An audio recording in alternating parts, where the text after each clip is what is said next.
Back again with a little Witcher 3, and I wanted to share this beautiful vista with you guys. I mean, this is one of the most beautiful areas I've encountered so far. The scenery, the blue skies, the mountains. You can see from miles all around you, and it just shows you the scope of this game and how big it is and how vast it is. I mean, it literally spans such a huge map, and this is just one of the areas. There's actually some other areas where you actually get to go into the snowy mountains and different places of that nature. And you definitely need a horse to get from place to place. You know, this is one RPG I have to say where your horse is actually needed. But that's not the only mode of transportation. I mean, of course, you know, you can walk or run places, but you can actually sail a boat. Matter of fact, have a look at this.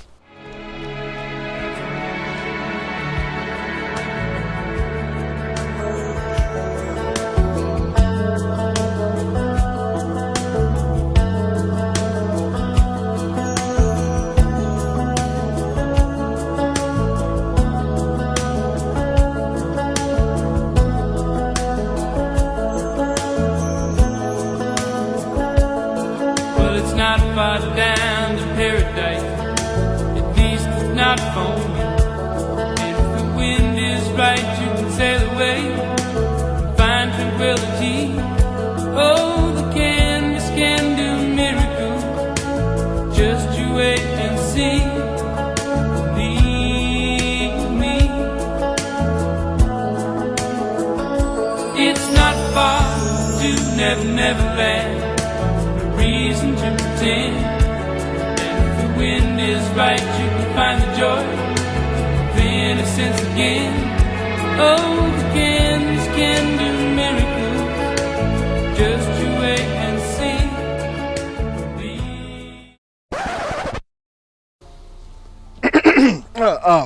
Yeah.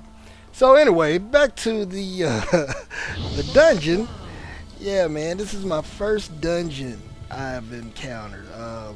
I'm actually on this quest helping this. Well, originally you think she's a witch, but she happens to be a friend of Geralt's. If you've ever played the previous titles, you'll recognize her from some either the books or the previous games. But if not, she's still a cool character. So anyway, she's in this dungeon. She's helping you out. And I wanted to show you some of these new encounters that I had in the dungeons. This creature in particular is a pain in the butt, and it's called a faucet, I think is what it's called.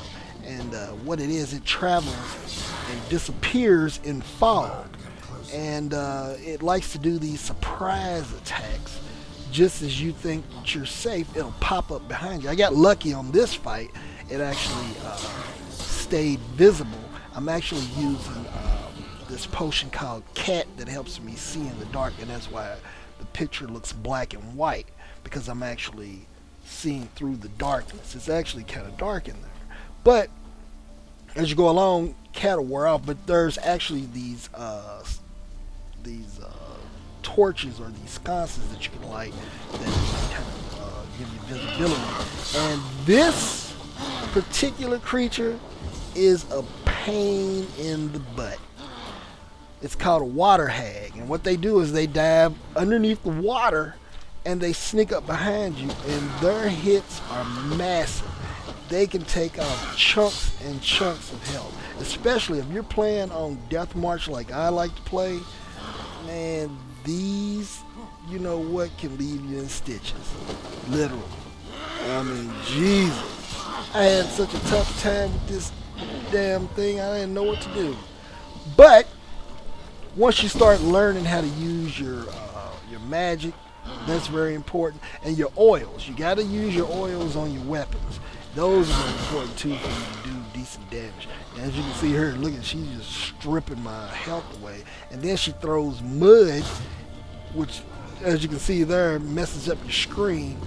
Tough opponent. And here's another tough, the golems. You gotta use your spells, you gotta use your magic, and you have got to stay clear of their hits. One hit from these things can knock off just about half of your health. It's ridiculous. These guys are tough, but it's a good challenge. I enjoy the game. You have to kind of use a little bit of strategy. You gotta bob and weave. You gotta move. You gotta stay on the move. But I really love the overall detail of this game, man. I mean, it's just such a beautiful game. I mean, everything seems alive. The villages you go to, you know, the people are walking around, they're doing daily routines, and you can see kids running around playing and saying different little things. It's really cool.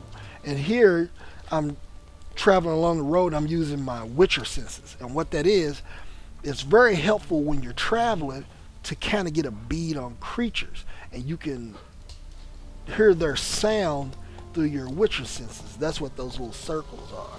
And it lets you know, okay, well, if I go over there, there's a bunch of creatures over there, a bunch of wolves or whatever type of creature might inhabit that area. So it's letting me know, okay, yeah, there's a bunch of them back there. You encounter traveling merchants, which actually I'm about to encounter one here on this road. Sometimes they're on horseback, sometimes they're walking like this guy. He's a traveling peddler. The game is just so overwhelmingly vast. As a matter of fact, it's so huge. I wish Dragon Age Inquisition was like this, because in Dragon Age Inquisition, it's an open world and it's big, but it doesn't make having a horse a necessity. You know, your horse is not really essential. You can pretty much walk anywhere in Dragon Age. I mean, you could in this game too, but this game is a lot more, the scope is just bigger. As a matter of fact, I actually ran into a group of horsemen that were bandits. It was like 4 of them. You know, that's how big the game is. That you could have a party of people all on horseback traveling in this game. That's how big the scope of the game is. And that's what I was really hoping Dragon Age would have represented. But it seems like every little spot, just like here where you see the sun going down through the trees, it's like all these different places you stop, man, because it's so picturesque. It's like every place you go is a screenshot to show off graphics, to show off the beauty of this game. I mean, just absolutely gorgeous, and I'm really having a really great time with it. I mean, even the fights, just like here, I'm on my way to go to this island to do a quest, and you can see the sun coming through the trees, and look how beautiful that is, man, the sun rays. But then you get into a fight, and the whole scene is just so beautiful, and it just immerses you into the situation, into the fight, into the atmosphere. You know, it's very immersive, very immersive. You know, it's so much fun to play this game. You have these encounters. I know I keep fighting these drowners, or what they call them, but there's a lot more enemies that I ran into, and I'm going to be showing some of those in my later videos. As a matter of fact, I'm going to show you bears are, you know what, they're huge. If you encounter one of the high-level bears, oh my God, they're freaking huge. But anyway, that's it for now. I do plan on doing a creature showcase and showing you some of the beasties that I run into and some of the new encounters. But for now, let's let Christopher Cross take us away. Peace out.